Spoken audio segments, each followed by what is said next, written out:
On December 10, 2000, my boyfriend was killed in front of me with a drive-by shooting. He was a gang member.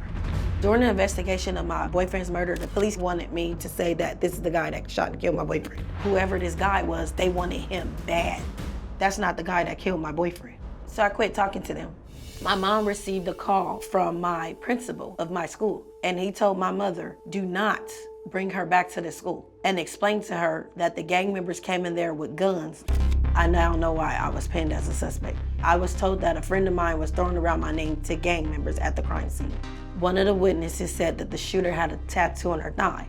Now, my ex-friend told the gang members that I had a tattoo on my thigh, and also the police as well. And this was strictly a case of gang violence. And because I wasn't in a gang, nobody was gonna protect me. I was literally the fall guy. And because I didn't help the police, they wasn't gonna help me. And the rest is history. I didn't kill anybody. And also, it's affected me tremendously. I don't wanna be labeled as a murderer out here, you know? Right. A lot of people in prison say they're innocent. Why should we believe you? I was in school that day, and... Well, now, wait a minute. You're asking people to believe that somebody that was in school, surrounded by students, in front of a teacher at the time a shooting took place across town, Yes. was convicted of a murder when they were in school. Yes, that's exactly what happened to me. Well, let's look at some problems with your conviction. There was no DNA. They didn't find your DNA. They didn't have any DNA evidence because that's kind of a slam dunk, right? If they find your DNA at the scene or on the gun or on the body or whatever, there wasn't any of that. There was no murder weapon. They didn't catch you with a murder weapon. Right. The car that supposedly you drove over there and back, they never found that. So they didn't find any way that you got there and back.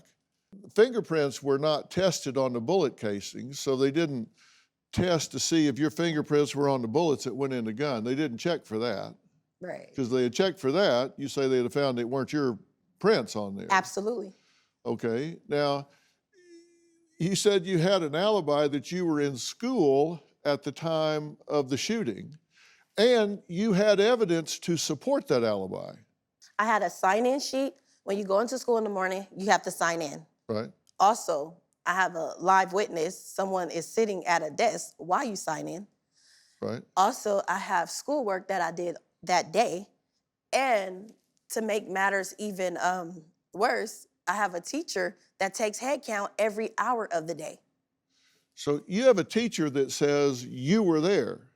Absolutely. That testified, I saw her there. Mm-hmm. She was there at 9:30, 10:30, 11:30, 12:30, because you don't leave the classroom. Not at all. Okay. And here's the schoolwork you did that day. Which of the daydreams do you think would be hardest to achieve and explain? And you said becoming the first woman president. Which daydream is most realistic? And you said what? Being your own boss, running a shop. Right. And you said, I have two fears.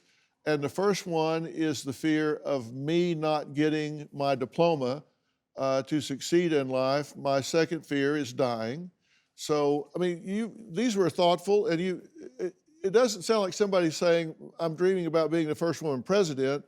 Doesn't seem psychologically to me to be the mindset of somebody's getting ready to go out and murder somebody. Right. They said you were an alleged gang member.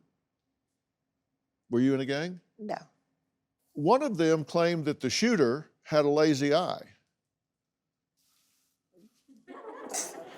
Do you have a lazy eye? No, sir.